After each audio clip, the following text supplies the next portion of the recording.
So welcome everyone to our latest Look Parent Support Group online information event. I'm Jane Ring, the Parent Support Officer, and I have some colleagues with me. I have Charlotte, who might wave at you.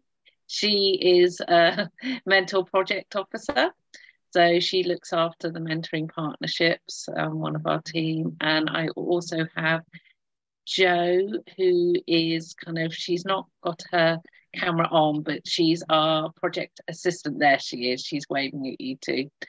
So Jo and I are both parents of visually impaired children, and we just love putting on these events where we can hopefully provide support and information on the subjects that you all care about as well. And friendship comes up in our talking sessions a lot. It's something I know that parents worry about, and we've got a really good panel together today. So we've got Laura Brooks, who I'm really delighted could join us. She's a QTBI, so she'll be talking about her experiences, what they do in their sensory service to support children. And we shall take copious notes and add her top tips to the resources that we send out afterwards. We also have Ellen, who is an expert by experience. She's one of our brilliant steering group members, and she's going to share some of the practical things that how her son is supported at school. We then have two amazing mentors who've both got different experiences of friendships, Eliza and Imogen. We did have a couple more, but unfortunately flu season is upon us, and poor Kevin and Callum are both poorly, but I might actually get them to record their thoughts afterwards, because it's always good to have a male perspective as well. But that is our brilliant panel for tonight. So as I said in my email, we will have time for questions. If you think of something, so I know when people talk, quite often think, I'd really want to ask that. So please feel free to use the chat. We will make sure that we keep an eye on the chat, and that that when there's a pause, then we'll ask the questions then. So both Charlotte and Jo will be doing that.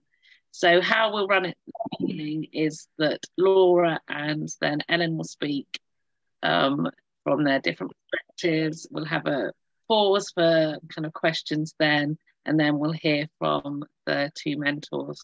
So I've given till 9:30.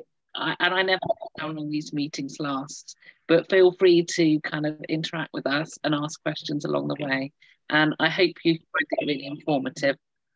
So I shall now stop talking, remind you that we are recording it, and it will go on the website, so along with resources when they're ready, so you can forward that on to people. Okay, so without further ado, I shall introduce you to Laura. Thank you for coming, Laura. It's great to have a perspective of QTBI. Okay, thank you. I feel already bowed by the level of experience and knowledge that's in the rest of the panel, that I think mine might seem quite thin, what I'm going to say. So I'm a QTBI and I work in an outreach team, and mainly my caseload is children in mainstream secondary schools, and where they will typically be, if not the only pupil with visual impairment in their school, the only one in their year group or in their peer group. And I'd say universally, there'll be varying levels, but there will be some level of social isolation and difficulties with friendship. Even when it's at quite a low level, I'd say it's still more difficult for young people with visual impairment than it is for their sighted peers. And it's something that I think we always have to address with what we do in schools and with what we do at home and with what we do in the community. It's a major training issue to get schools to prioritise social inclusion and friendships as something that they have to plan for, and they have to think about how they're going to work on this. From our point of view, it's really crucial that we're always pushing the approach that leads to sort of maximum independence and minimum amount of time where you're sat next to an adult or having the teacher with you. And really that's around showing that the main thing to do is to get things accessible so that then these young people can be with their friends or with the peer group or sat not right at the front all the time, so that they're kind of getting a more normal experience. And schools want to help and they want to support these young people, but sometimes actually what they're doing is having a negative effect. So it's kind of pushing that and getting the school staff who want to help, who are in this job because they care, to realise how important stepping back is. And for teachers thinking about this when they're or planning activities, planning seating plans and things like that. And it's always a bit of a battle. I think schools are so pressured around results and targets that aren't how happy or confident somebody's feeling to make friends. So it's kind of a bit of an uphill struggle, but the results are just really, really worth it. And you see where it hasn't been done or where somebody's been over supported, it's really, really damaging. Within schools, so obviously there's the training that we deliver for staff where we're pushing that all the time. We also will, if a pupil wants to, jointly deliver peer awareness training for their class or their friendship group or their year group in any sort of form that they're confident to do. Sometimes they actively don't want us to do this. Sometimes we've got to do a bit of arm twisting and say, well, why don't you pick a couple of friends and you can just talk to them? Or it's really, really useful for lots of reasons for them to be able to advocate for themselves and explain what their needs are. But sometimes we will kind of back off from that if they're really uncomfortable and don't want to do it, and try and time it at a time when they will get involved with doing some peer awareness training. Schools obviously have things like staff mentors and buddying systems, which we encourage them to use sensitively with visually impaired young people. And something that I always push for is that they try and identify a way in which the pupil with visual impairment can be a buddy or support to someone else, whether it's another person with visual impairment, but often that isn't the case because they aren't in the school with them, but possibly a child with another kind of need like anxiety or something where they can actually buddy up with someone where they're not on the receiving end of the support, but they're delivering it as well. And then another thing that we really have quite a lot of effort put into is really working on self-advocacy skills with those children so that they can explain their own needs and deal with issues themselves as they arise. You know, they're not always going to have us there or a parent there, and they do have to. I always say it would be awful if school was perfect, because you're going to have a right shock when you get out into life if there wasn't problems that you had to try and sort out for yourself or ask for support to resolve. I mean, related to this, and it's a really tricky issue, is one thing that we feel is really important is, if we're saying we believe in self-advocacy and listening to people's voice, really being led by them in how they want to learn and how they want to be supported.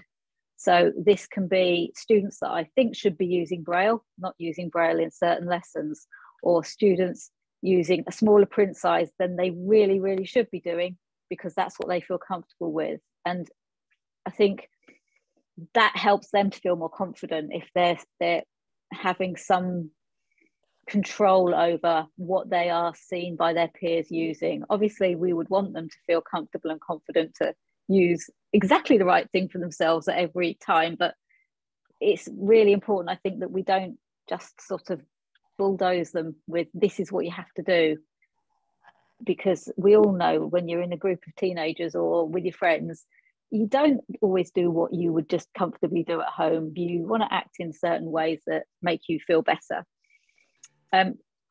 So those are kind of some of the things that we find we're doing in the schools. Within our service, we also run groups where we try to bring these students together who are the one or two in their school. So before COVID, we did have kind of quite sporty after school club activities that we would transport kids from different schools to. Obviously, with lockdown, that all became online meetings like this one. And that opened up quite a lot of opportunities for giving them access to a range of role models, listening to people who had just recently gone on to university from our schools, or people who had started work who used to be in the same position of having me turn up and annoy them on a regular basis in their school. So it really, really worked well for them, having the opportunity to come together and listen like this, listen to people who are having the same experience. And now we try and run a mixture of some in-person activity groups and some online groups where we can sort of link up with people who are experiencing or have experienced some of the visual impairment issues and friendship issues and traveling and other things that can sort of limit your confidence. I think it's not just parents and schools that might feel that these things aren't the priority for them, if you know what I mean, that I think our students can think this isn't as important as their GCSE results or their grades, even though sometimes I'll be saying, well, come to this group, and the student's response will be, well, I've got maths that day, I don't want to do that, I've got to get my grades. And so sometimes it's really about having that discussion with people about what if you can't make a friend, your grade at GCSE isn't going to make a difference to how you succeed at university, if you see what I mean, that you need those skills to be successful, and they are every bit as important as your academic achievements. And like I say, some parents get that immediately, but a lot of schools and a lot of students don't really, they think that it's a distraction. So we kind of work quite hard on that. And then also, I think it's really important that we signpost our students to other organisations that are going to be useful to them now or in the future. Our input is for quite a limited time, and as soon as you leave school, then where are you going for this support that you've been getting in your mainstream school? So we try and sort of, wherever we can, be making those links and getting students to understand where they can go in the future. We're lucky in our service that we have a couple of members of staff who are trustees of the Outlook Trust, which is a charity that organises in the Lake District. They take students with visual impairments sailing and climbing and bike riding and lots of things like that. They have weekends away, and because some of our staff already work with us, they know the students and they go away with the Outlook Trust. So it's another thing where you're pushing your child or your parents to, and to be honest, it is parents who have more issues with going away and the kind of anxiety around it. But we're just sort of, we're a little bit more connected because of the staff that are involved from our team. I think overall it's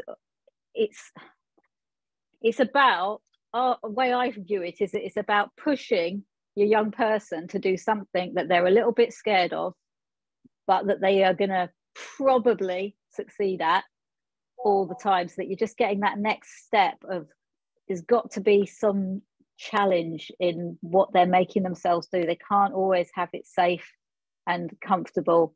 There will be things that are embarrassing or social failures, if you like. I was talking to one of my ex-students about, he was going to a youth club in his local community centre, and he used to always go with his cousin, and then one week his cousin couldn't come, and he was beforehand saying, I'm not sure if I'll go, if Jamie's not going. And then he went, and then we talked about it the next week, and he'd had quite an uncomfortable experience, and sat where nobody talked to him for a bit. But he did that, and he came back and we discussed it afterwards. He was like, well, actually, they just weren't very friendly, those two girls I sat near. And he really sort of learned something from that little kind of semi-failure, that I actually then forced him to come and talk to another group of students about it. So it's that feeling like we're going to have these experiences, we're going to learn from each other, and they're not always going to be easy. I'm starting to ramble now, so I'll stop. No, they're really, really, really interesting, wise words. And actually, I wondered, either Charlotte or Joe, actually, before Ellen speak, maybe we should. There's a few comments in the chat that would be good to think about. Yeah, definitely. Do you want me to read them out? Yeah, Jane? go on. Yes, cool. Please. So we've got a few comments. So I think it's Suzanne says, one thing to consider is challenges posed in school for young people with I think it might be ASD, linked in with their VI, often an awful lot harder to engage with those sorts of strategies. We've got another comment from Sarah, which is, I think getting schools to recognise that these things are so important as qualifications can be hard. Schools are usually so grade focused. And we had a question which I've now lost. I don't know. It was just a question about is it open to all? Is this trust open to all, or is it just a local thing? I think that's quite it is open to all. Obviously, getting to the Lake District, they do run transport. I'm not exactly sure where transport from other areas goes, but and great minds do think alike, because afterwards we're going to send everyone a list of kind of where in the country there are social groups, because there are sight loss charities that particularly have children and young people services, but also Outlook Trust is one of the ones that I've kind of sent a link for. So it does, it's a good way for our young people to learn independence away from us as well, and have a lot of fun, isn't it? Can I just say something quickly about the comment about ASC? So I think that the common link there is that you have young people who very likely need to be explicitly taught things that other people pick up without being taught them. So there's quite a lot of overlap in a way of how you would want to address some of these issues with visually impaired or with students who've got autism as well. Thank you. Ellen, it kind of quite linked. So we're gonna get Ellen to share her she's got a PowerPoint to share with us, and it is about the skills Theo is taught, isn't it, Ellen? And actually it ties into some of these conversations, and then we can get some kind of direct questions, hopefully, both Laura and Ellen after your bit, Ellen. There you go. Perfect. Yeah. Go there. Okay, hopefully that's working now. And I'll try and make sure I can see my screen too. Okay, so I'm the mum of a 16-now-year-old boy, and that's where I'm kind of coming at this, I don't know, little presentation from. And I'm going to focus it on connection, I suppose, social connections. And the reason being that my experience is of my son who was born blind. He's on the autistic spectrum and he has verbal dyspraxia. So he didn't speak in a way that anyone apart from his family could understand until he was 4. So for us, making social connections was a really big project and something that we thought lots about. And I did lots of research on, and we also got professional help from speech therapists.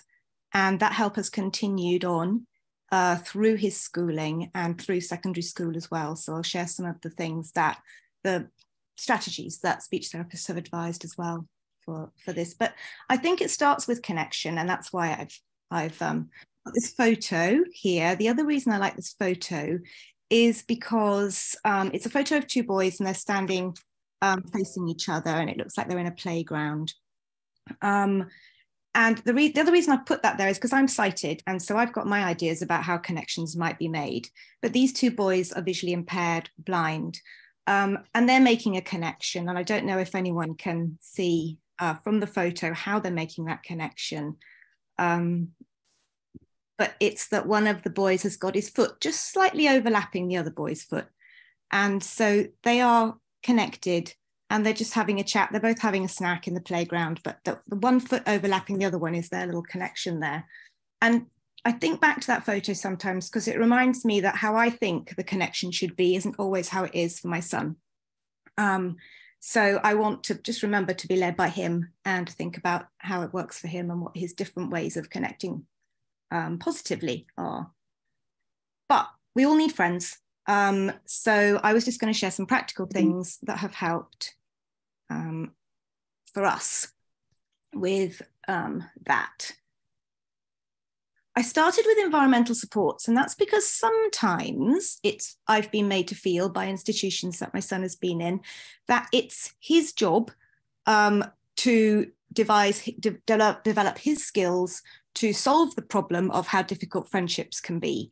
And as a parent, that can feel really difficult because you feel like all the responsibility is being put on your child to sort this problem out or this difficulty. So I would like to start with the environmental supports that could be put in around that child. And this doesn't just come from me. So I know we've talked about the curriculum framework for children and young people with VI, which was devised by RNIB and has just come out recently. It's a great little document to pull out if you're trying to encourage school to recognize this, because it talks about accessible social environments being really important in their first one of their 11 areas of intervention. And I will share a link to that document as well. So here we go, things that the environment can be made more helpful for. So already mentioned staff and peer awareness training.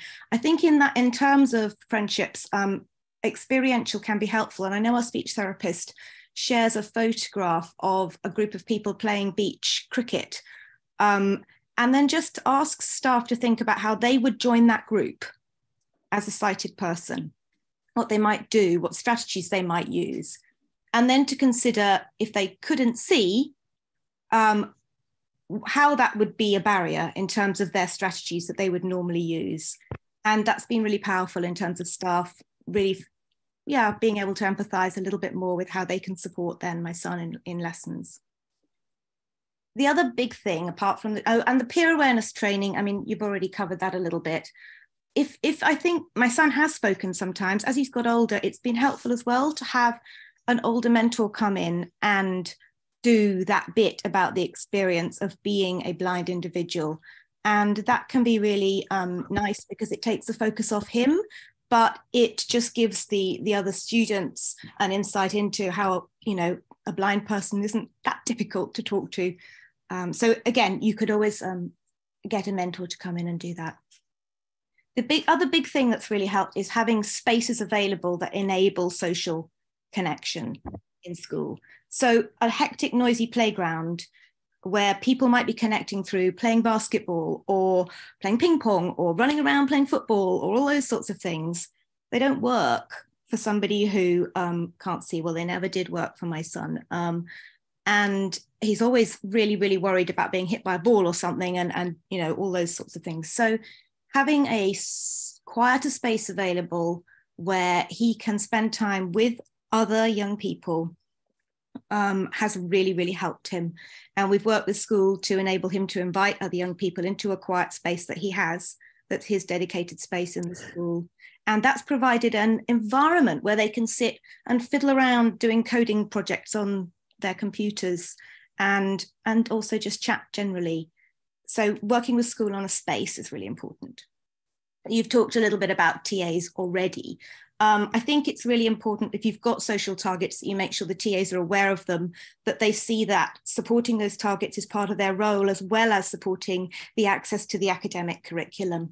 And the TAs need support by professionals as well. They need to feel they're not just left with this project, but that they've got someone they can ask about it, a QTVI, a SALT, somebody that can support them. And then also about stepping back. Now that obviously is age appropriate, it's person appropriate, but stepping back, and my son is now at the age where he's starting to say, yeah, please get out of my space now. And that's great. I think they can also, though, have a social scaffolding role. So they can give those little live prompts sometimes, and that can make all the difference. They might see a really good friend of his across the classroom, and they might just say, oh, there's so-and-so over there. And just that little nudge can make all the difference. So giving them the permission and as part of their role to do that little bit of social scaffolding can be really helpful sometimes. Making sure that your child is seated next to a student, even if they have a TA next to them, there's always got to be a student on the other side. And you know what, I say it till I'm blue in the face and I keep saying it, so just keep saying it. We've also helpful to consider the different parts of the school day. So maybe how can we help with form time? And there it's useful to link in with form tutors. That's in secondary. What can be done at lunchtime? Just look at the different times of the day. During lessons, one of those things that seems to have been a challenge is, find a partner or make a small group. And just if teachers included in their hopefully annual awareness training on including your child, if that can be flagged up, that please could they put the children into groups. Don't just draw your child out and say, okay, and you can go with so-and-so, but do that bit for the whole class. Don't make them feel left out. That can be helpful too. The idea of having a class list, knowing who's in your lessons, and having a set seating plan also really helps, because it gives the VI student a chance to get to know who's around them. My son's had really, really close friends in lessons, and he hasn't even known. 3 months down the line, he's gone, I had no idea George was in my maths class, because he was sitting at the back. So it's little things like that can make all the difference as well. Supporting independence, you already brought it up, and I totally agree. I think that every little bit of independence that you can give someone will help to support friendship building. If you can walk to lunch with a peer, not a TA, it's possible that you'll go in and get your lunch together and go and sit down together. The enabling participation in extracurricular, it's all part of being part of the wider school community. And that's got to fit with what the student's interested in, obviously. But then you can find people who are in your little tribe.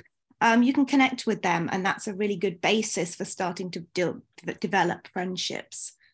And then one of the things that's helped us to keep a focus on this, even in a school where academic is really number one, is having a regular meeting where everyone involved in the team around the child, including at management level, and the student for part of that meeting, but not the whole meeting, is held. It's held every half term, and the agenda is only on social and emotional issues.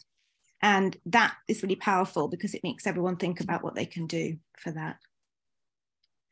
So that's the environmentals, just some ideas of what we've done on the environmental stuff.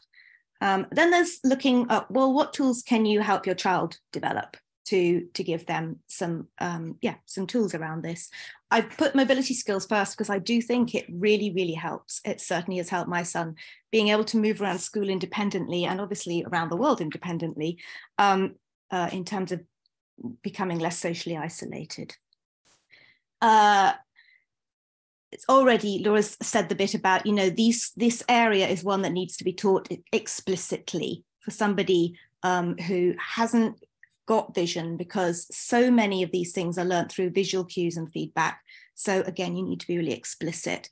And that's why I sort of think about it in a framework, and I'll share the little areas that I think about it in, which help to target interventions and also see where are the biggest gaps for my child and what do I want to focus on, because sometimes it feels like a lot. Having a specialist professional to lead has been really helpful for us. And again, the curriculum framework for children and young people with VI mentions that a speech and language therapist should be involved in supporting this. So raise it. Raise it when you're talking at review meetings about this as an area of need. And they can also work with QTVIs who can also really help with supporting this. And I've just put tactile resources are helpful. I'll show you some photos of some little bits and pieces that we've used as well.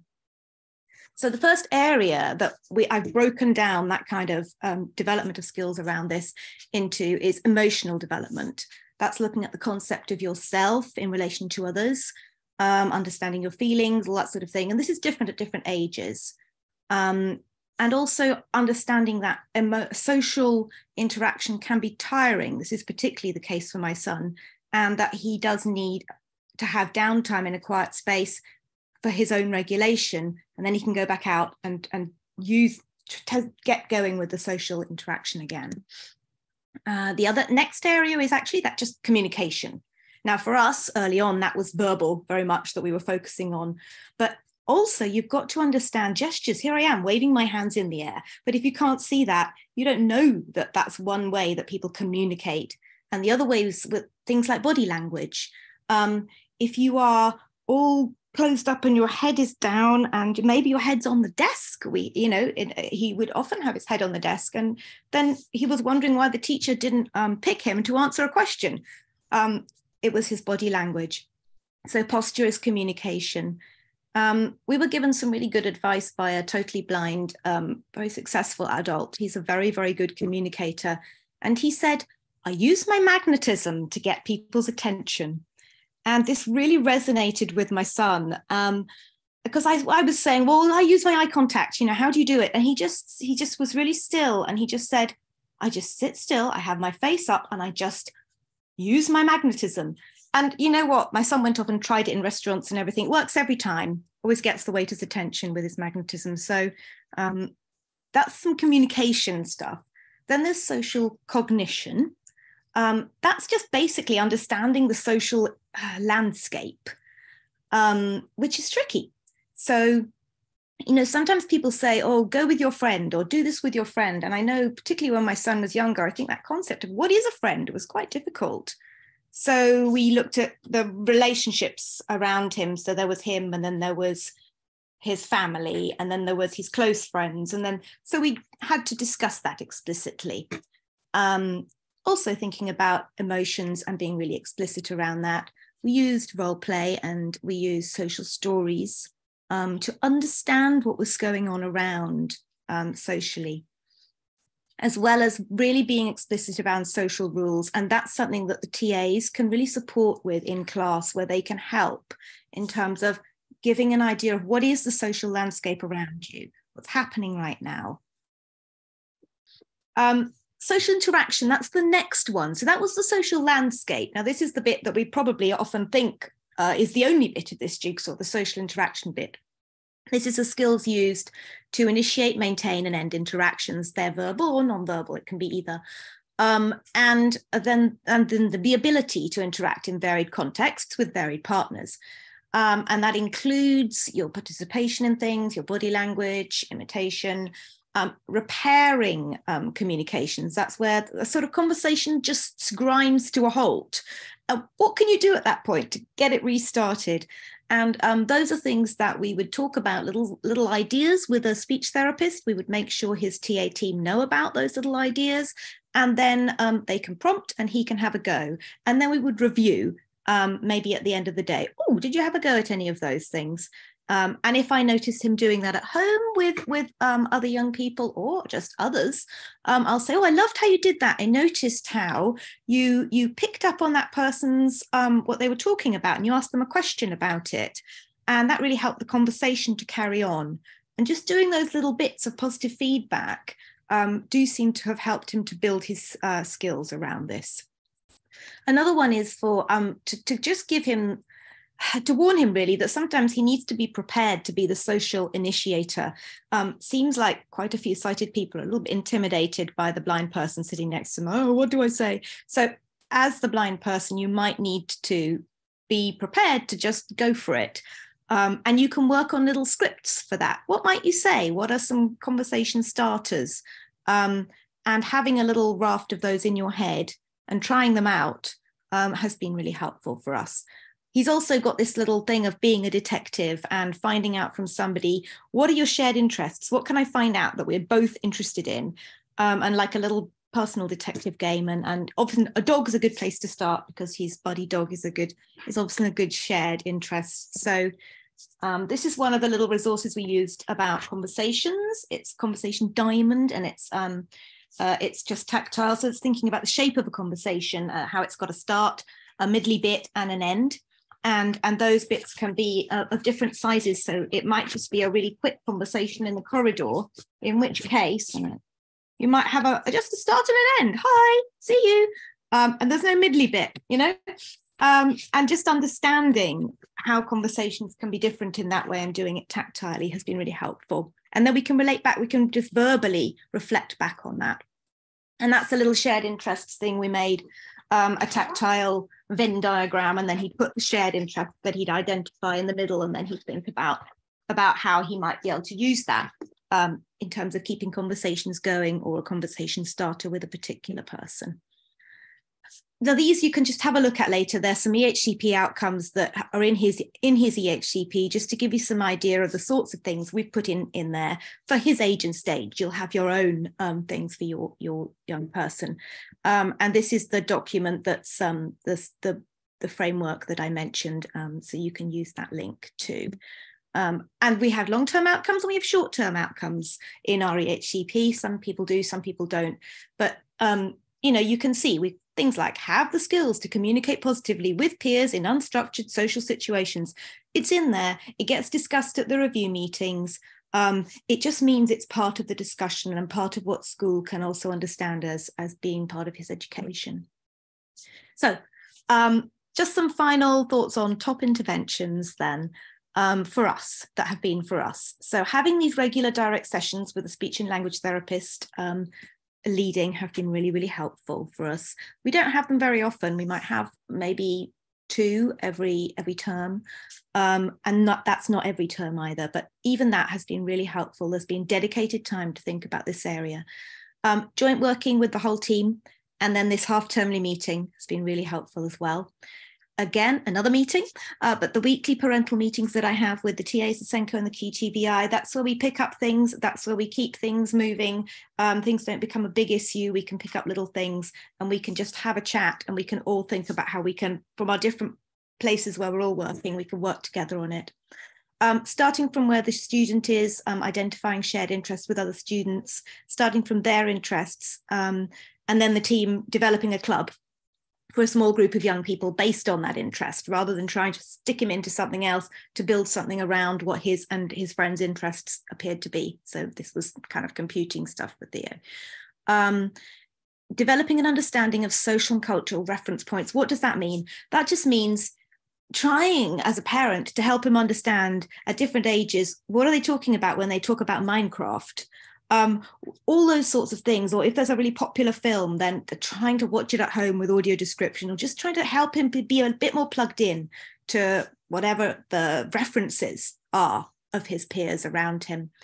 Extracurricular activities have been really helpful in terms of building and developing friendships. Duke of Edinburgh, where you're meeting those young people in a different context, and that's been really wonderful. And musical events have helped in that way too. The other thing I just wanted to sort of touch on, which has really helped in terms of self-esteem and skills, is connecting with VI peers outside of school. That's both remotely and in person. I think it's really built his confidence. And the other thing around that too is connecting with mentors. Now, that's not just those mentors with blind lived experience, although it is them as well, but also mentors who are mentors around interest areas, whether that's music or technology. That's really helped in terms of making connections with people, which I think this is what this is all about.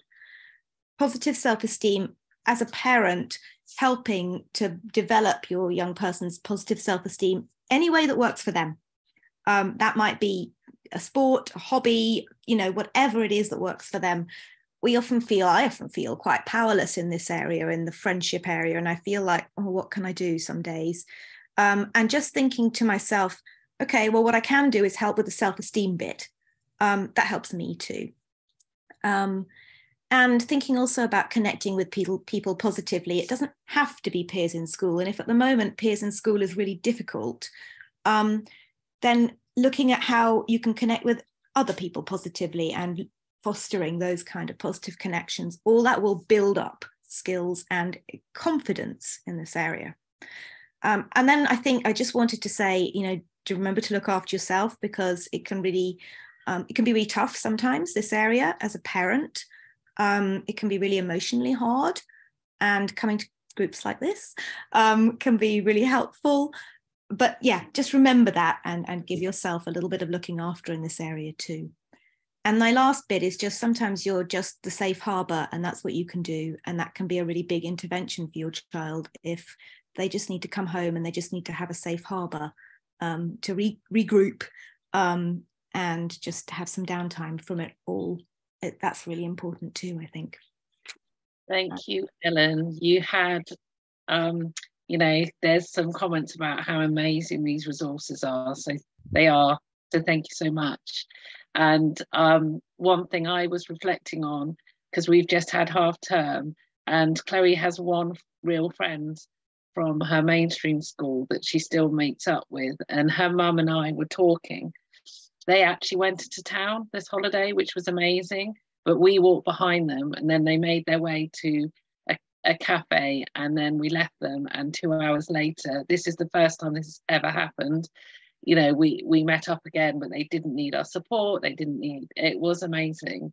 But the mum and I were talking, and she said, to be honest, Jane, it was you, because I don't think Chloe or this friend would have connected. They're both really rubbish on their phones. They're both very immediate. They just, they liked each other. So it was kind of, I set up play dates, even though my daughter is now 14, just kept the relationship going. And I think sometimes we have to do that, don't we? Because it's what our children need, and then it can blossom as well. So apparently they keep in touch over WhatsApp, which is also a revelation. But thank you. It wonderful, wonderful information and resources. So now we're going to open it up. So if you'd like to ask either Laura or Ellen any questions about what we've just talked about, or reflect yourself on your situation, your child's situation, write it in chat or put your hand up, and we'll kind of respond if you like to. There's a couple of questions actually, Jane. Brilliant. Such great ideas, Ellen, so thank you. And do you think Theo would still fit the criteria for being offered salt if he didn't have verbal dyspraxia? That's a question. I don't think he would fit the criteria. In fact, I know he wouldn't fit the criteria unless he had a dual diagnosis with ASD as well. Okay, thank you. We've also had these resources are blooming incredible, Ellen. And I feel every child should be taught these skills. This is really fantastic advice. I am feeling if only I'd had a mainstream school willing to work with me on these things. Sadly, I now have a child out of education. And just, this is all amazing. Yeah, really nice comments. Laura, have you got any advice about that? Because I think that's what often as parents we find, that we're trying to raise it. We're trying to say that this is a big gap. Our children are isolated. I found out that my daughter was crying in the toilets, and I only knew because one of her kind of friends told her mum, who told me. But she had one-to-one support, but somehow the whole message was, leave her to it. She's whatever age now.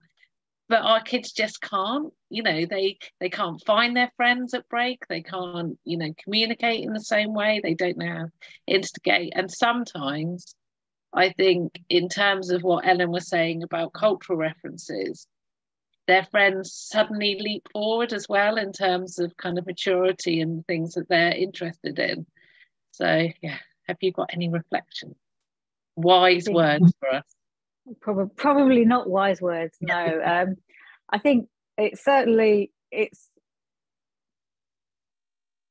just very, very common. It's not it's to be expected, and we have to plan for what we're going to do to kind of support them to learn the things that they need to learn, and to be aware, like that sort of, you shouldn't be finding out by accident, should you, that something like that is going on.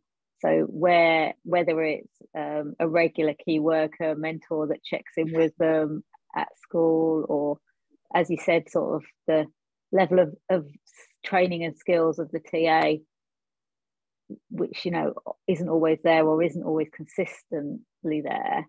And just that pushing all the time with schools that we want to prioritize the future life, the adult that we want our young people to become, not the quickest way to finish this worksheet in this lesson. So it's kind of, I don't know, I don't have a really good answer to that, because it's kind of persistent, reminding, continually developing, looking at where we want them to go next. And there isn't a kind of one size fits all to that. And do you have those conversations at the annual reviews or the team around the family meetings, or? Absolutely, yes, at annual reviews, but I think it has more impact if you're doing it in your staff training. So if you can get your QTVI in to speak to the whole staff, and, you know, things like if students don't want to participate in that, I do sort of little videos, interview them before the staff training, and get the staff to listen to their perspective on things directly, and just really working on that empathy as well, where, I mean, a big issue for me at the moment seems to be students rejecting their access, you know, their best means of working, and really trying to get staff to understand why that's happening and how they're feeling, is a kind of an ongoing, because in fact as well with secondary schools, even if you got it completely understood by everyone, in 6 months' time somebody's changed jobs, they've moved sets, that, you know, there's been a new rotation in technology. So even if you did it, you've got to do it again the next year, or, you know, even more often than that. And don't get us started on cover teachers. Oh, but it's great to hear how supportive and how as a service you drive it though as well. It's really good for parents to know that it is an existence. And do you think the curriculum framework will help, you know, you as a workforce with it kind of a bit more, keeping the focus? And yeah, I do, and I feel terrible to admit that I still have not sat down and properly gone through it myself. And, you know, whenever I've looked at it, I've gone, oh yeah, that's really, oh, and a lot of it just is, you recognize it because it's what you're already doing, but it's a lovely structure and it kind of formalizes it. But if I'm really honest, the way working life is, I haven't kind of married up the two properly yet in my practice. Yeah, I'm going to the VIEW conference, so I'm sure there'll be lots of conversations around that as well. Is there anything else, Jo, that you'd like to reflect before we hear from the mentors? No, just really positive stuff for Ellen. Lots of parents are going to use your advice, Ellen, so thank you for that. And they're going to make things priorities in the EHCP. Yeah, there's so things that could have been done, but they'll be using it going forward. So we'll make sure, obviously, that we share Ellen's resources. And Laura, if you've got anything else that you can put to paper, and then we'll share it with everybody as well. But it's just so good to have a member, a QTBI come and speak to us. So thank you.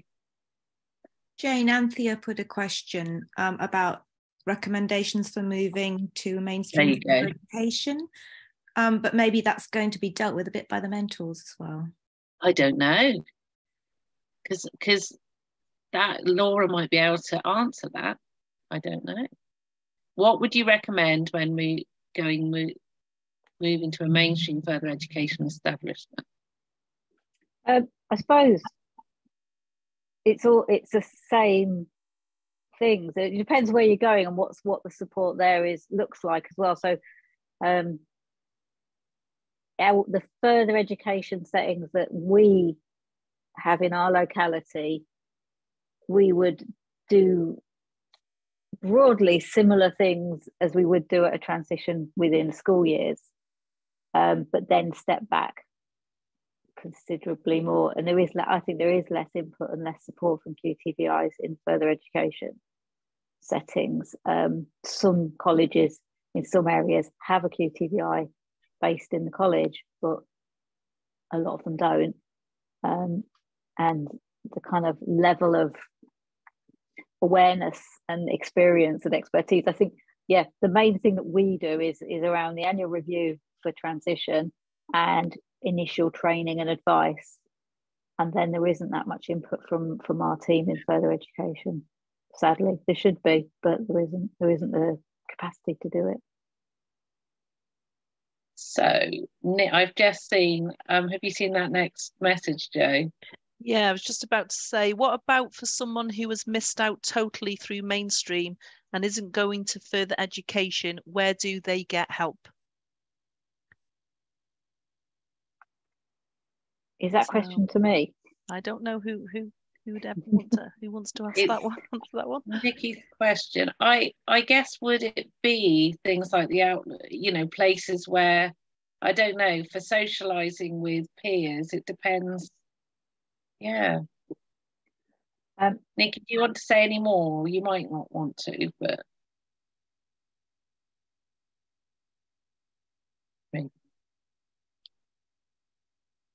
Unmute. Hi, yes, very quickly. Although we don't have any HCP because we're in Wales, and we don't have an IDP because they haven't mandated for anyone who's over 16. So although our daughter is 19, and she has no way of accessing any of that. But that aside, even if she did have an IDP, when you leave education, it is still part of your transition plan, whether you go on to education or you go on to independent life.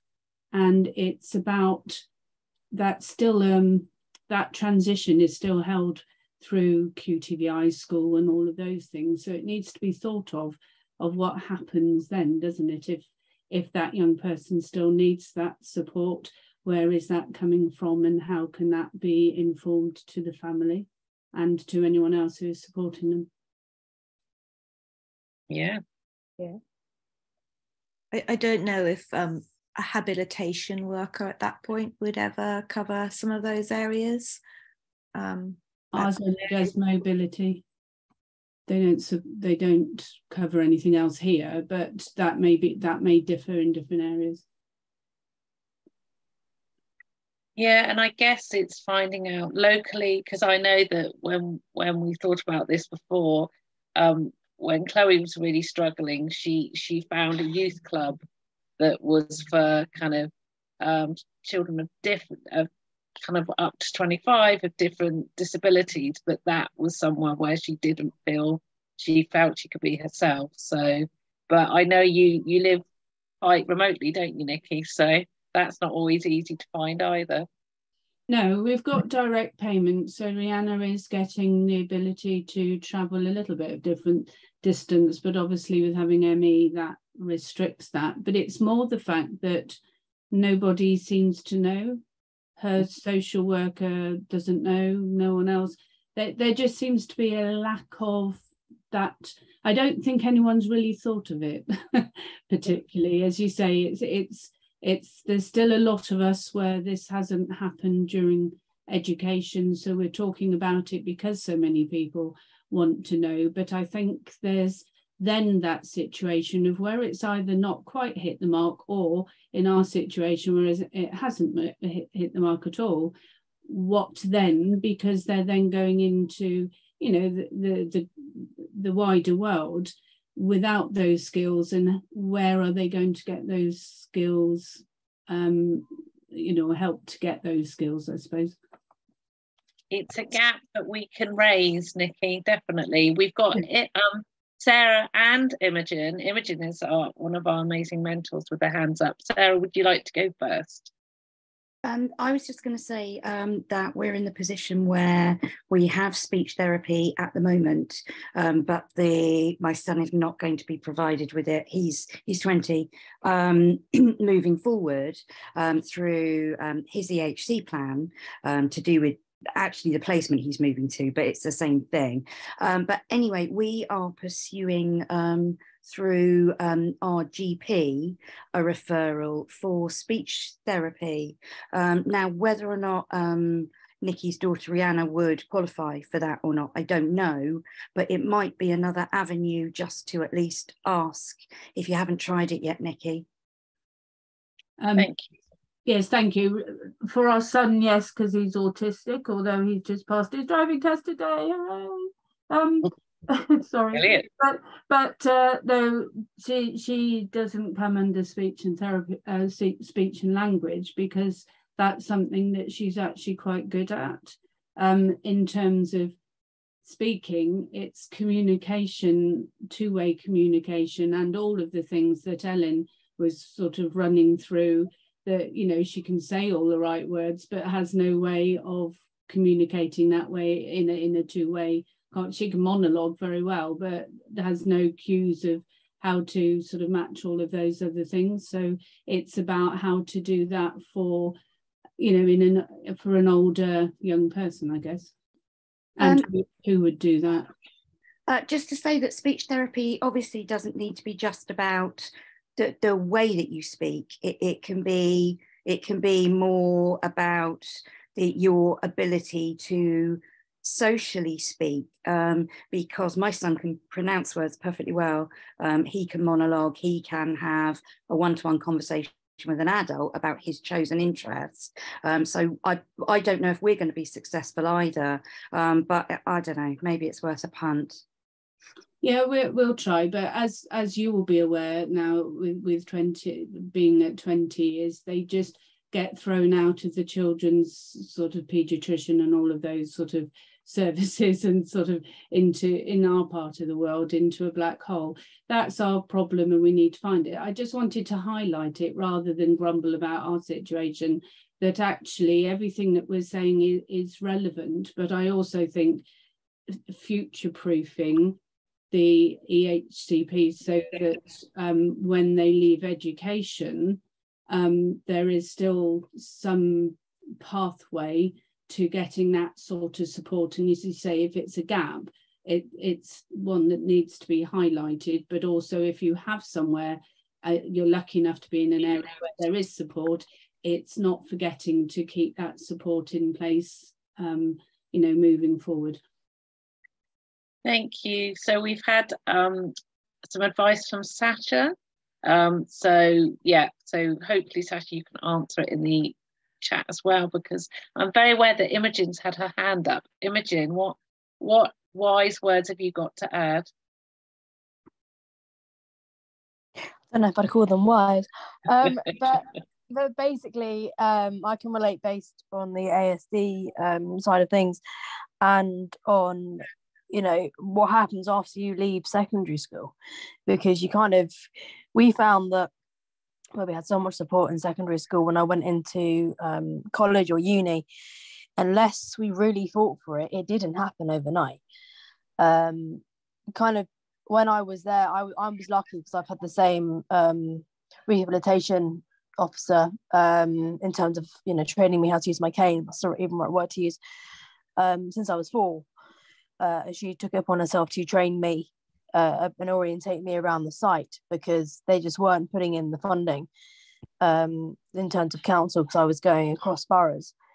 And going from on the ASC side of things, my brother, he's autistic, and we found that as soon as he's got cerebral palsy down one side of his body, so obviously one side's weaker than the other, and we found that we had to quite expensively get somebody to come and train him every week, because otherwise he'd lose all function in that one side.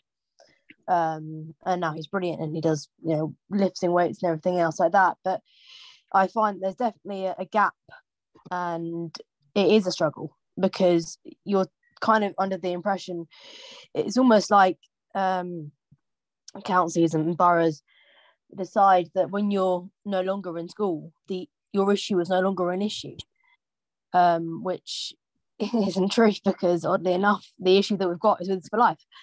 And it's mainly how we manage it, and having to put coping mechanisms and structures up, so we build a framework so that when we come up to these difficulties, it makes us more resilient.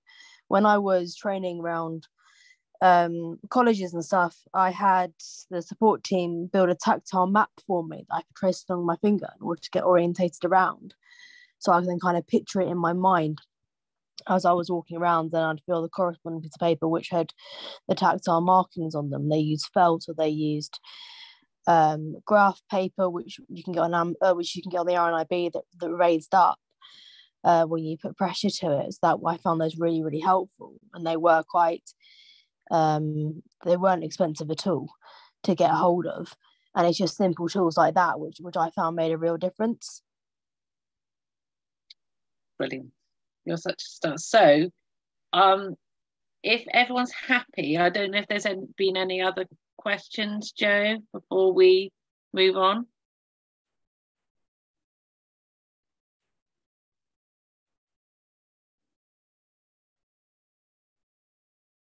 Probably finding the unmute button.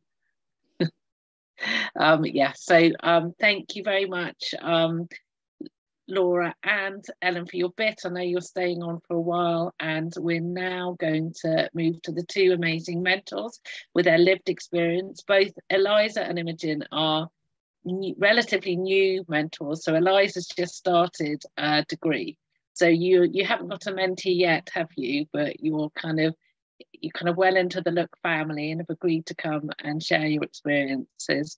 And Imogen's going to talk to you. She's got a couple of mentees who she talks to about friendship. So Eliza, do you want to just introduce yourself? Yeah. Hi everyone, I'm Eliza. I'm quite new to Look. I joined last year, sort of summertime, after finishing sixth form. I just wanted something to do. I think, what is it? Do you want me to start talking about friendship? No, that's fine. Just how old you are, and then I'll ask you the questions if you like, and where you're studying. Yeah, sure. So I'm 18, going to be 19 next week, which is kind of scary, but there we go. And what eye condition do you have? Because we're always fascinated as parents about Yeah, so I was born with Leber's congenital amaurosis, so it's not one that many people would have heard of. It's one of the really, really rare ones. I did have some peripheral vision up until the age of 16, which I was very fortunate to have, left, because, my parents did a lot of research. For them, it was quite devastating to find out about my vision impairment. We've got nobody in the family who's visually impaired. So I went to Ireland and had stem cell therapy done when I was very young. But then the age of 16, during like the COVID pandemic time,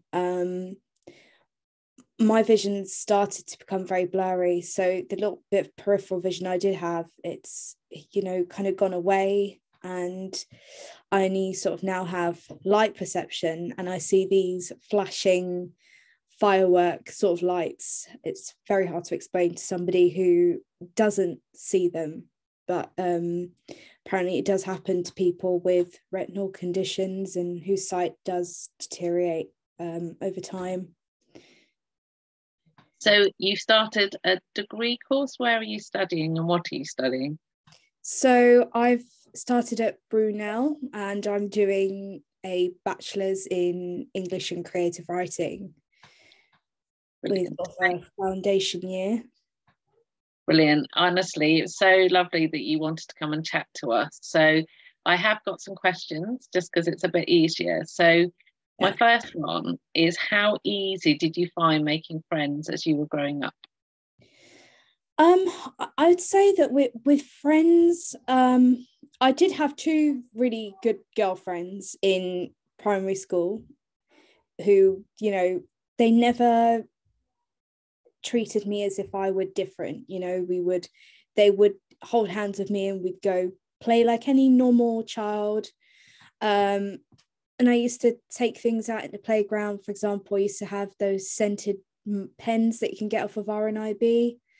And everybody used to crowd around the bench. I remember saying, can we smell them? And, you know, kind of that idea. Taking out a ball with a bell inside it. And then I remember kind of playing football, basketball, cricket with the boys. And it was so funny because all the girls, they used to go near the football pitches, the boys used to push them off and say, just, you know, go away. But with me, they used to include me, and it was fun being, you know, made to feel that I do belong. Not to say that I was sort of bullied in year 5, year 6 by a girl. You know, being nasty and being a little bit intimidating, and that bullying did follow in year 7, unfortunately, which made me realise that I know it's not a nice thing that happens. And I found out that my secondary school had an anti-bullying team, and I became a member of that. Because I feel that no person should be bullied, whether you have a disability or not. It's, you know, it affects one's self-esteem, self-confidence. And I also was a prefect, which, you know, made me feel that I can take part in roles that are meant for sighted people. And I may not have actually been with other people. I was on duty. I remember my head of inclusion, she was really, really good in secondary school. And, you know, I had a very close relationship with her. I'd do duties with her, the hall duties, and, you know, it made me realise how busy it can be and how intimidating it can be to be around lots and lots of people. But the vibe feels really good at the same time. So having responsibility, both, I think that's amazing that you were an anti-bullying ambassador and a prefect. So they both, that helped you at school, I guess, and having a bit of responsibility was good. Yeah, I think it's so important to feel like you're not different. Yet I get that we do, because we have a vision impairment, but, you know, being made to feel that you do belong really does affect, you know, your self-esteem, your self-confidence, and you kind of learn to grow and you learn to explore different avenues and open doors for yourself. Brilliant. So what strategy, so those are some strategies. Are you aware of other things that you used, school, and maybe now you started at university, are there things that you, because we were talking about how awkward it is and kind of to initiate conversation, and Ellen has got all these wonderful kind of ideas and things to help Theo, but have you used anything like Ellen was talking about?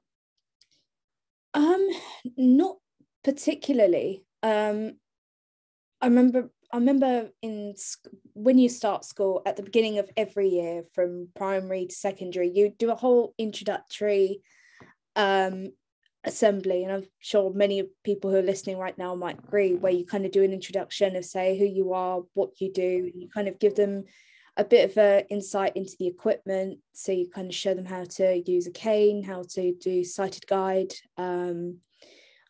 and I was the only one in the class who had somebody sitting next to me, like a TA, and using a Perkins brailler. So I think making tools sort of prominent, I think it's really important, because it means that you don't have to physically say, I am, you know, blind or partially sighted. People can see for themselves that this is how you work, and that's what I do at uni. I have my Braille note touch out, I have my Mac on with my voiceover software, so that they are aware that this is what I need. Yeah, so they're aware without you having to kind of discuss it necessarily, I guess. I mean, I've never been asked yet at uni about my vision impairment, although there was one incident which I stood up for myself. I was actually at the IT desk getting my equipment connected to the Wi-Fi a couple of weeks ago, and a girl in the queue behind me said, "Oh, is somebody like you actually at university?" I thought,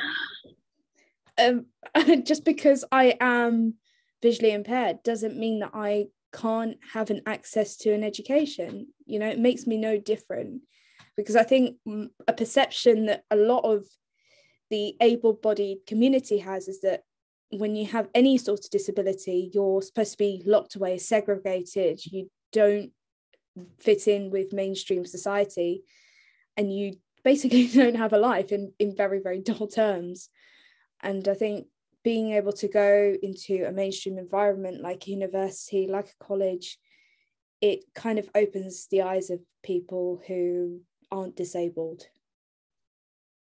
And you'd hope nowadays that those kind of views are, have slightly dissipated, but sadly not. So how did you just stand up for yourself? Yeah, I said, well, I have a right to an education. I can still live a life. Just because I have a vision impairment doesn't change anything, I think. Brilliant. And are you enjoying your course?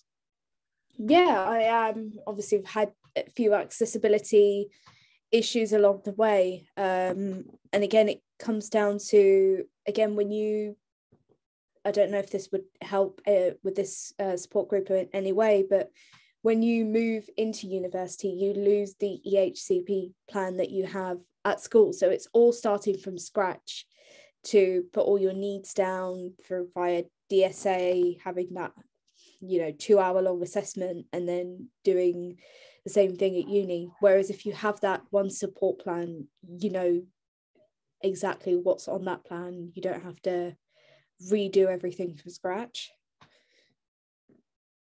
Brilliant. And how are you finding that whole start again? And have you got any tips that you're going to kind of use to build a community at university, do you think?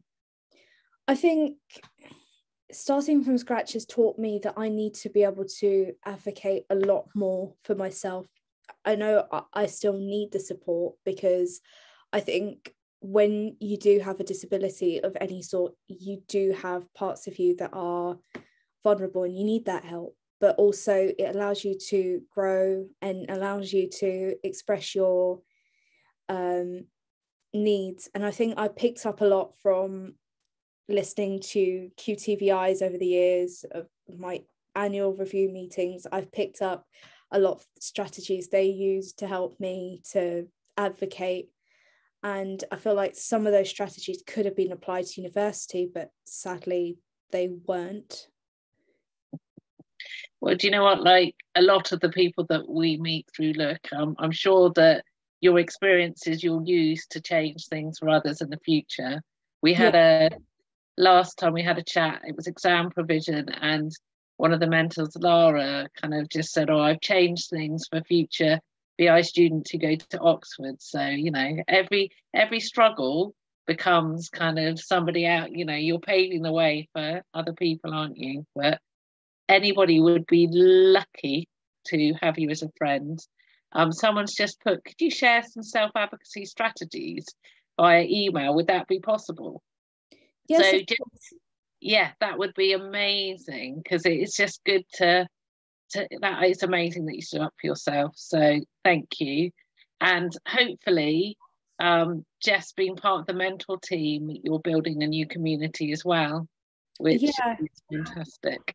I think with that, I think when I was going through my vision deterioration, I found it really difficult to ask for help and admit that I needed help. I knew inside that there were some days where I wasn't coping as well.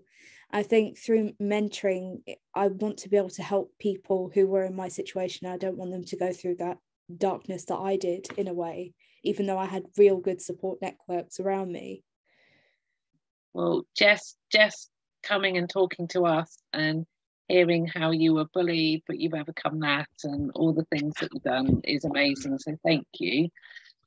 So I will move on to Imogen, and then if people can ask both of you some questions afterwards. So are you happy? Are you ready to chat, Imogen? Yeah, more than happy to chat. Brilliant. So can you do a little introduction about how old you are and kind of your situation at the moment in terms of work? And so I'm Imogen. I'm 24. I currently work as a canine rehabilitation specialist, which basically means that I get to play with dogs all day as part of my living. I swim dogs. I'm a canine hydrotherapist and canine massage therapist. I run. I work as part of the vet, so there's only one hydrotherapy treadmill there.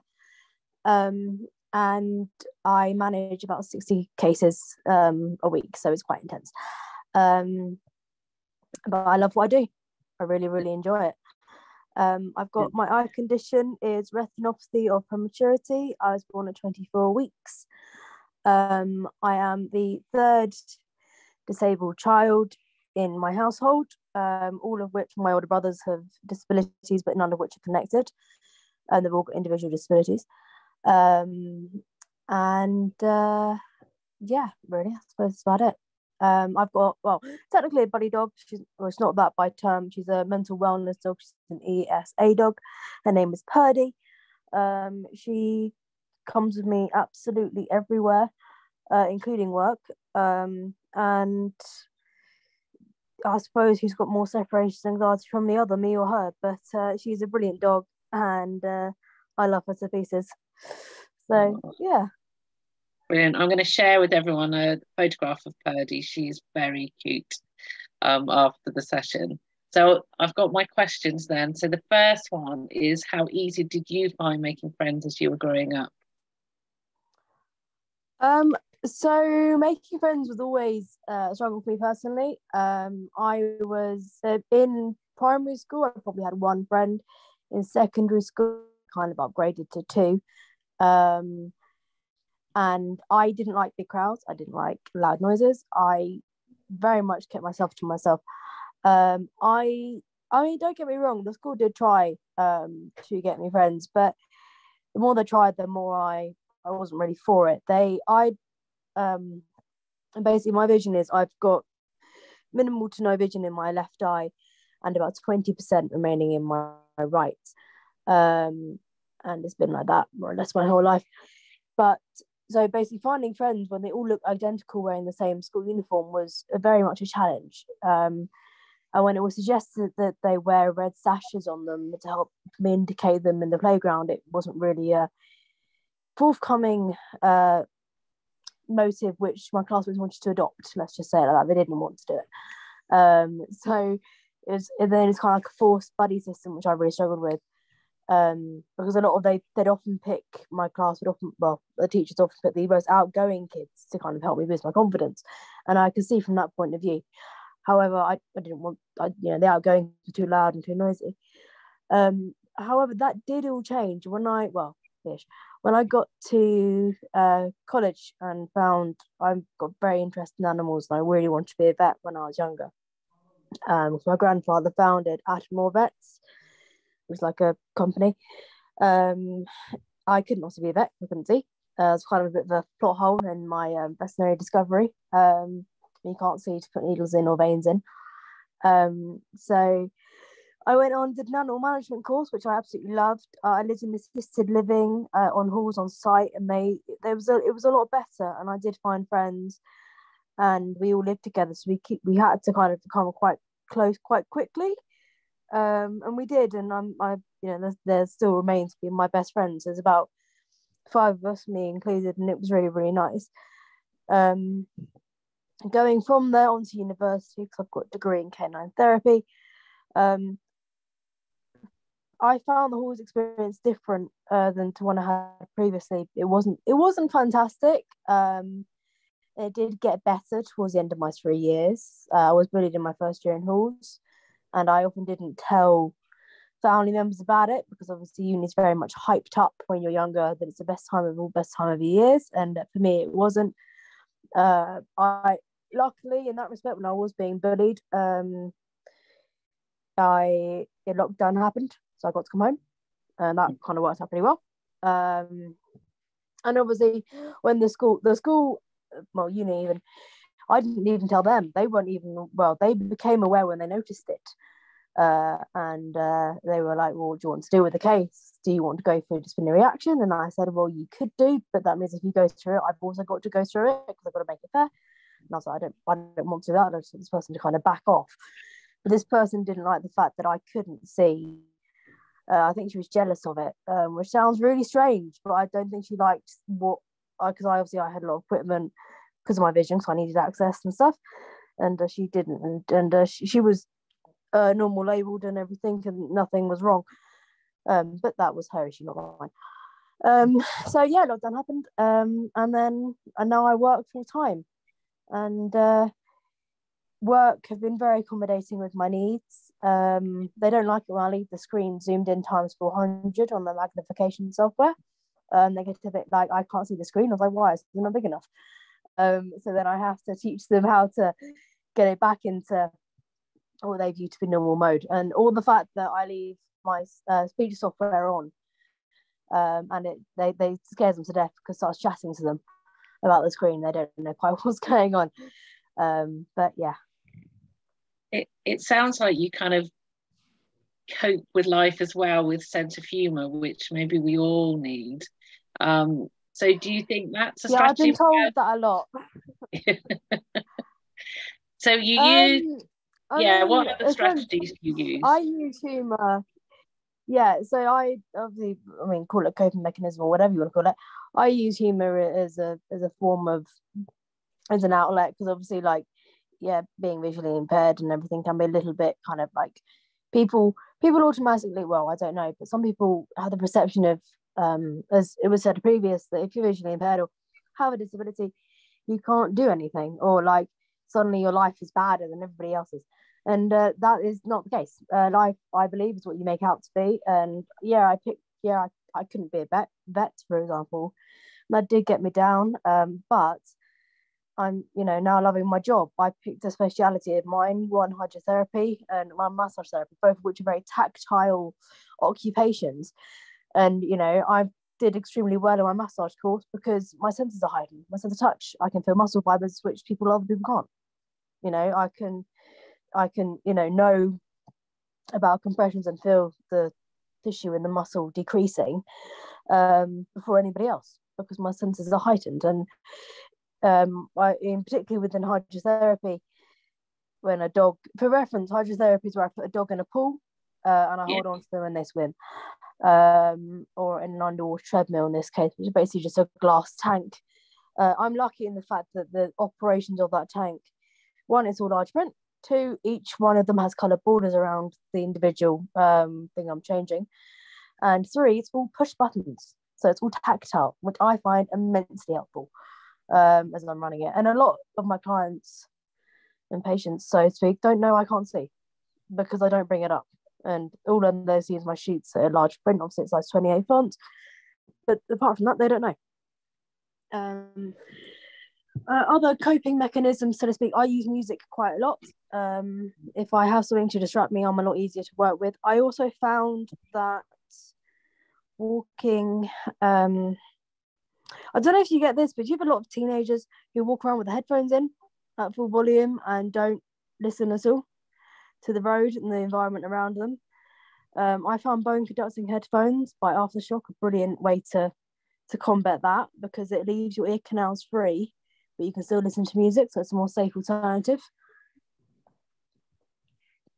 So that's we had a chat recently on the parent WhatsApp group about earphones. So that's very helpful. Have you, one thing I want to ask both of you actually, so you can answer first, Imogen. What advice would you give to vision impaired children and young people who are feeling isolated and not connecting?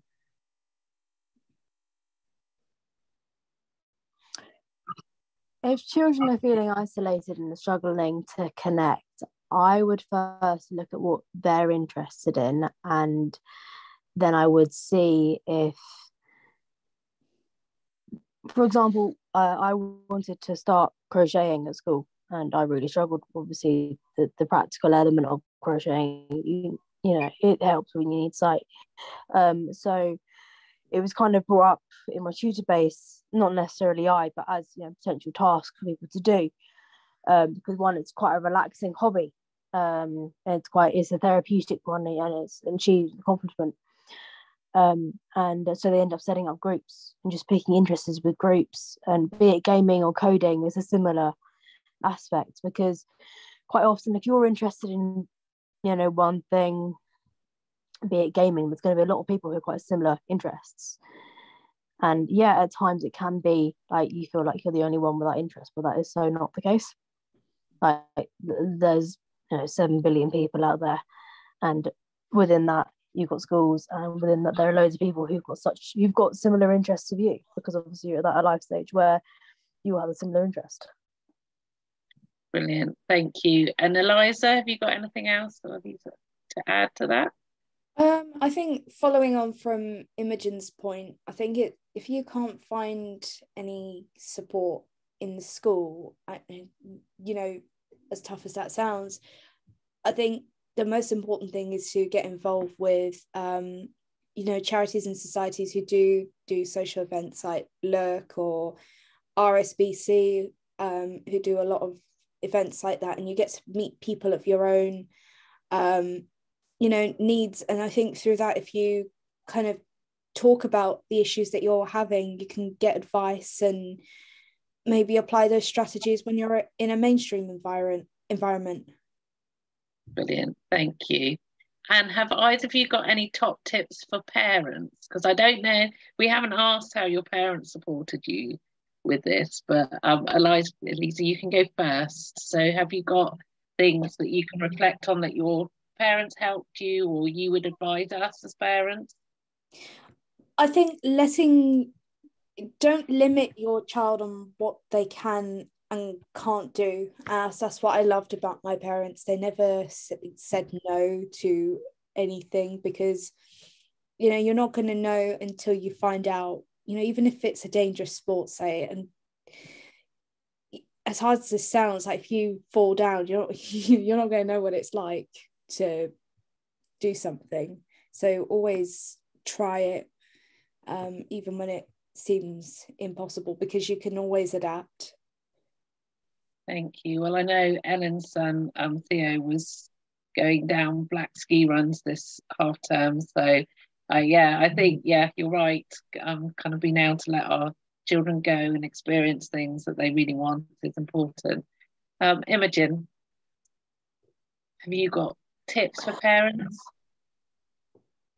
I would just say that having a child visually impaired, it's very easy to kind of want out to protect them all the time, because it's a natural instinct of a mum or father and stuff. But if you give them the tools they need to be independent in the sense, and I it's difficult because I being one of 3 disabled children, also all different disabilities, there wasn't a lot of option. But I found that growing up, having the freedom to kind of express what I felt without feeling that I was going to get judged for it, or even that being able to get around freely on the bus and everything else like that. My mum knew where I was all the time because she tracked on my phone, which I was fine with, because obviously there's some situations where I'd end up getting stranded or get on the wrong bus or something. But it was just having the freedom to decide what I wanted to do, and without the restriction of being told, no, or if I was told no, there had to be a good reason for it, a reason. But my mum has always pushed me to do things. For example, I was upset that I couldn't drive a car, because I know quite a lot, at the age of 16, even now, a lot of people's friends pass the driving test. That obviously wasn't a situation that I could do, because I can't see to. So my mum said, okay, fine, well, do you want to go jump out of the plane? Now, I can tell you, falling 10,000 feet, for record, it was a tandem one. I wasn't on my own. You can't really do much about that. You can definitely feel the wind for your trainers. But, you know, that was it. And it was because, like, you know, and she was like, well, everyone's driving a car now. No one can say they jumped out of a plane on the weekend. Like, it was just a way of looking at it, way kind of flipping it around. So it was a positive association with the topic rather than a negative one. You know, and it was just kind of having those insights of life, saying it's very easy to kind of dwell on the more challenging aspects of our disability than it is to focus on the positives. I know for a fact that being BI, my hearing is heightened, as annoying as that can be sometimes, and the sense of touch and everything is more intense. And it's just, I feel like I was kind of growing up on the aspect of they're like a superpower, because you can hear things other people can't, you can detect things with your fingertips other people can't. Like, for example, reading Braille, like your fingertips have to be so defined to know what you're reading and everything. You can be trained in that discipline. Whereas, like, if you pass Braille to a sighted person, they're like, well, what's this? And it's like, well, I can actually, you know, read it and understand it and stuff like that. And I've got friends who can do the same. Amazing. Very, very, yeah. Okay, so we all need to go and encourage our children to jump out of planes. Yeah, jump out of planes. No, brilliant. I mean, yeah, my mum also got me a quad bike and stuff. I mean, I don't necessarily live a life of luxury, but she's never once disheartened me if I wanted to do something. She's always kind of found a way to, or she's definitely like my advocate for fighting in my corner and everything, because if I haven't got a voice, she definitely does. And she's brilliant like that. Like, I wanted to go work with wolves for 2 weeks. I've got a massive passion for dogs and wolves and everything, so I have a fixation of mine. And she's made it work. We found a B&B nearby. They picked me up and dropped me off in the location and stuff like that, and it just worked really, really well, and I loved it. And it was all because of the fact that people, you know, are more lenient nowadays of vision, of, you know, how to be more accommodating. I find. Good. Well, your mentees are very lucky to have you, and Eliza, you will make an incredible mentor as well. There are some, I know, Jo, that you're poised to feedback from chat for us.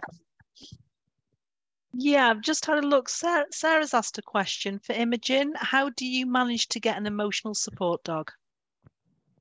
So, emotional support dog, it is quite a minefield. You can get one, you can register your dog online for £50, and you get an ID and everything else like that. However, there is training to be done. Now, if you literally Google ESA, in capitals, emotional support animal, into Google and put UK at the end of it, it comes up. But there is training to be done. Now, I was fortunate enough, obviously, just with my canine course, I could incorporate what I was learning at uni into the dog. And they also provide, if you have a if you have a doctor's note, kind of saying why you need one and stuff for evidence, they're more than happy to kind of teach you through the training and stuff. And I also found that contacting guide dogs and asking for their advice and what trainers they recommended, it wasn't ridiculously expensive. I have a friend going for a similar situation. It was mainly more like, you know, this is how you do it and everything else like that. The dog needs to be trained. I mean, I can leave Purdy in my office and no one knows she's there. But it's just, and it does take time. So it's just about patience and timing and stuff like that. And people, if you just Google ESA, emotional support animal, it will come up, and then it will kind of talk you through step by step on how to do it. We'll add it to our documents. It's 9:15, but I just wondered if anyone's got any thoughts or reflections on this evening. Q2VI had to go, but she stayed much longer than I expected her to, Laura, because I think she was absolutely kind of engrossed and kind of taking notes from all of us as well. And I really love that. I like the fact that when we get professionals to our groups, it's a partnership, it's a two-way thing as well.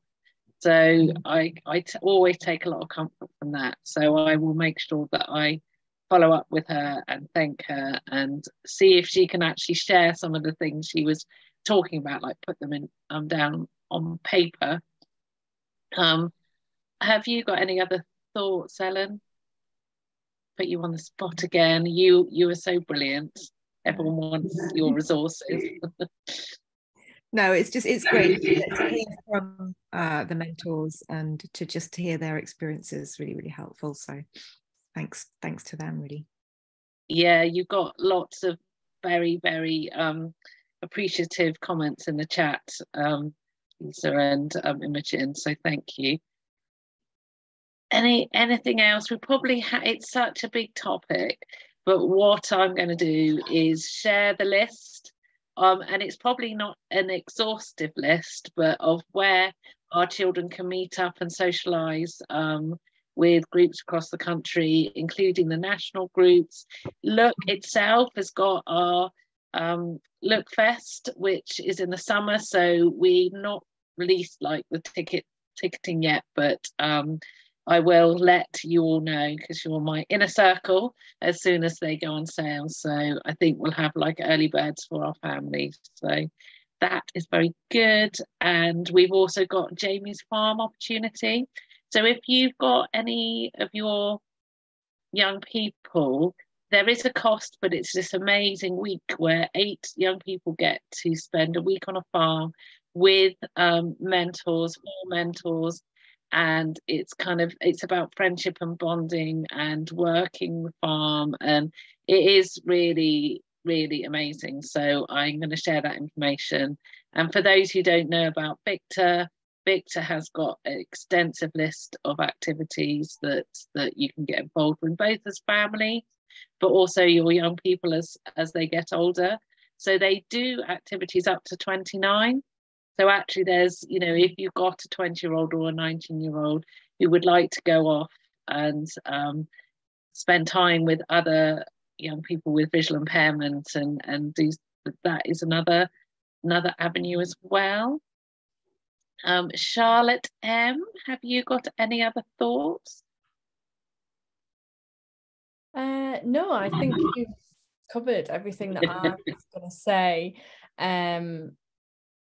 Yeah, about Jamie's Farm and obviously about the mental project that we offer, which I know a lot of you will already know about, is obviously connecting young people and children with a visual impairment to an older visually impaired mentor, as our lovely 2 mentors here tonight are a part of. So yeah, you can make an inquiry through the info@look-uk.org email address, and yeah, it's an ever-growing program. So if you're interested, then give us a shout. It is, and actually as part of our schools offer, if please get in touch with our mentor team, because we do offer workshops in schools.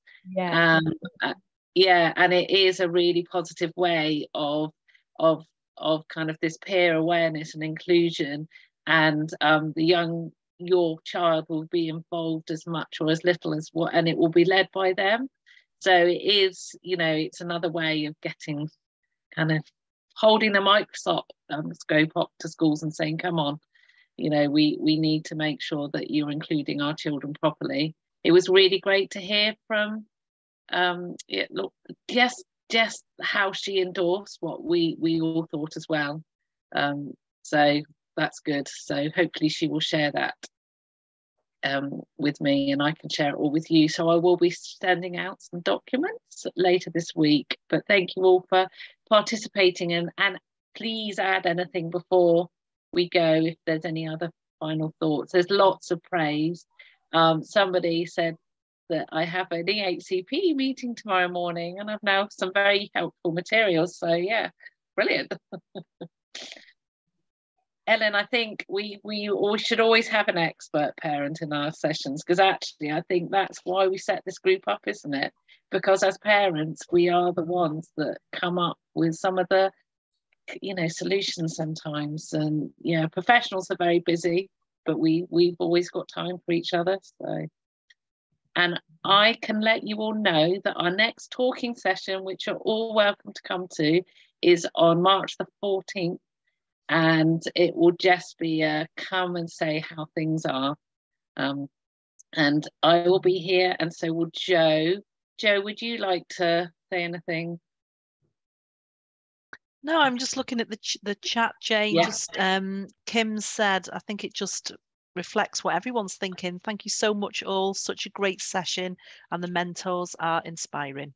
They are so brilliant. And so Sarah's asked about schools to post 18. So Charlotte, we can ask that, can't we? Our next kind of we have got a new Thomas Pocklington Trust have funded us to, we've got a new student mentor scheme, a new officer starting this week, isn't it? Yeah, she's starting tomorrow. So she will be supporting students who are thinking about going on to university, kind of with all the prep and everything up to the first year. Is that right? Kind of matching mentors to mentees. Yeah, she'll be supporting students who would like to go to uni and have expressed interest in that, but then also students who are in university up to the end of their first year.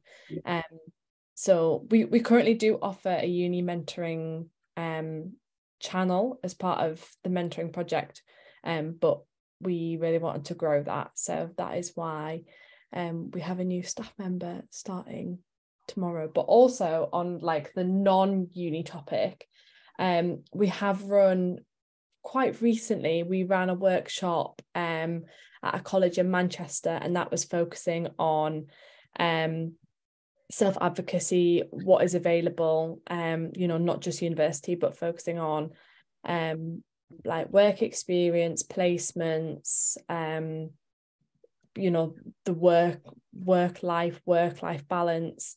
We did a workshop on that not too long ago in Manchester, and that was for post 16, so you know, it wasn't post 18, but it was post 16, so them later years.